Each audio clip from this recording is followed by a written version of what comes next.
Look closely. Recognize this city?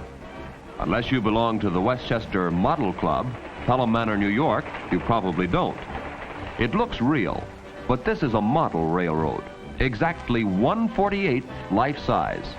Passing above, a diesel-hauled streamliner, copy of a Great Northern train. Club members build every piece of equipment. This road runs on a timetable. Trains always run on time. Westbound freight, complete with caboose.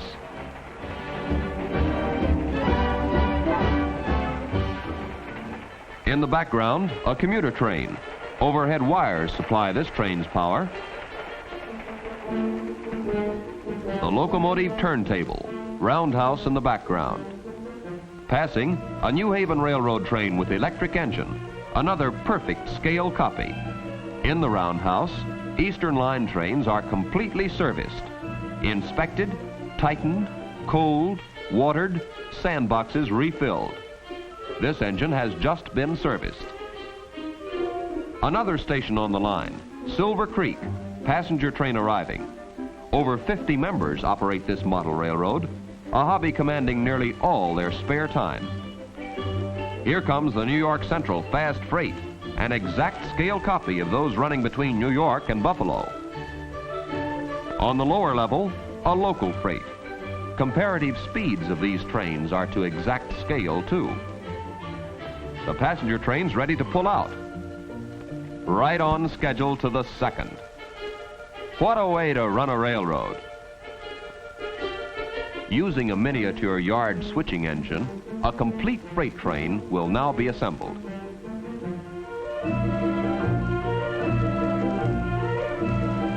Mr. Russell Lockwood operating.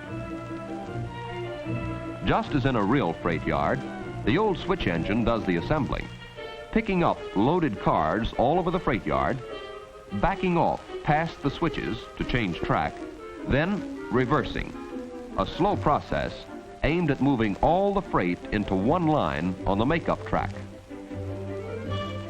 Past the switching point, the section will now reverse down into the makeup track.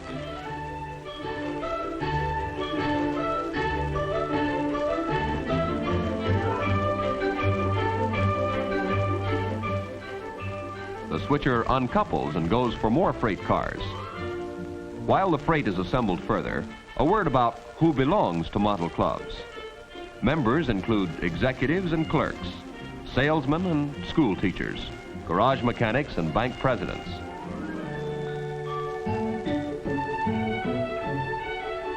The switcher has already picked up another section. This too must back past the switching point and then reverse into the makeup track.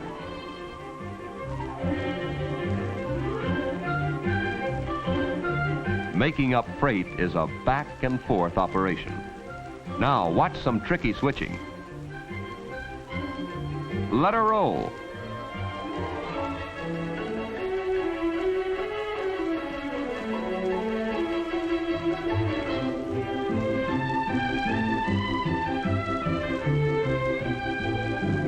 There, that does it.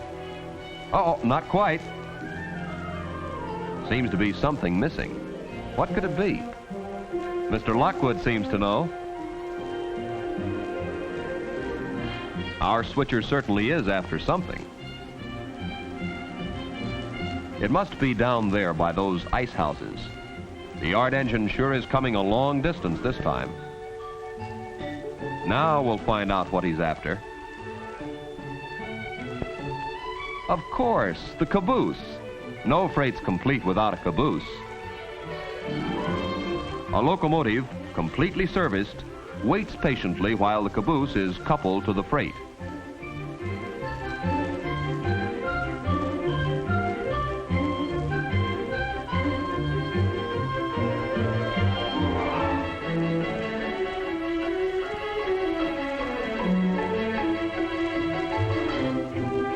And now, the final step. The road engine leaves the roundhouse and starts moving up to head the freight train. The yard engine's work is done. Here comes our road engine.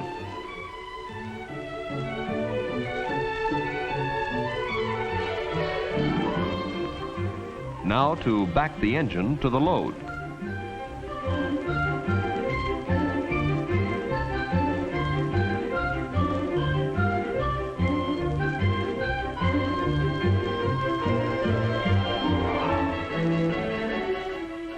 This freight is ready to roll.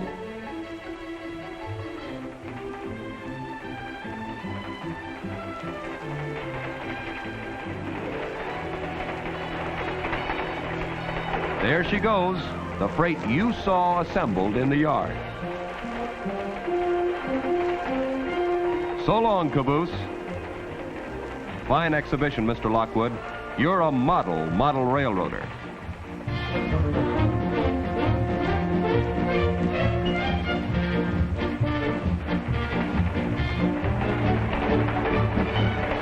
Here's something really unusual. A model circus train, made by a former circus man. The circus train is authentic in every detail.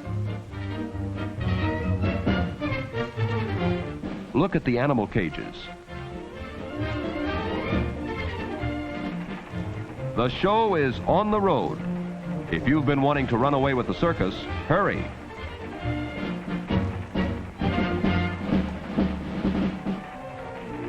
Here is a safe railroad crossing. See the warning signal flashing? All tracks clear for the mail train, New Haven Streamliner. This trestle up in the mountain division is so well built it will support a full-grown adult. A 350 engine, drawing power from overhead wires.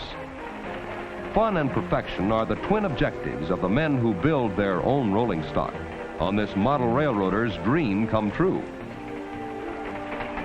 A steam locomotive on the mountain line. Not all model railroads equal this one, but this club's devotion to hobby is equaled wherever men run model trains. All over the world, in shops, in store windows, or in the cellar of the house, running them or just watching. The little trains that run on time hold never-ending fascination for millions of model railroaders.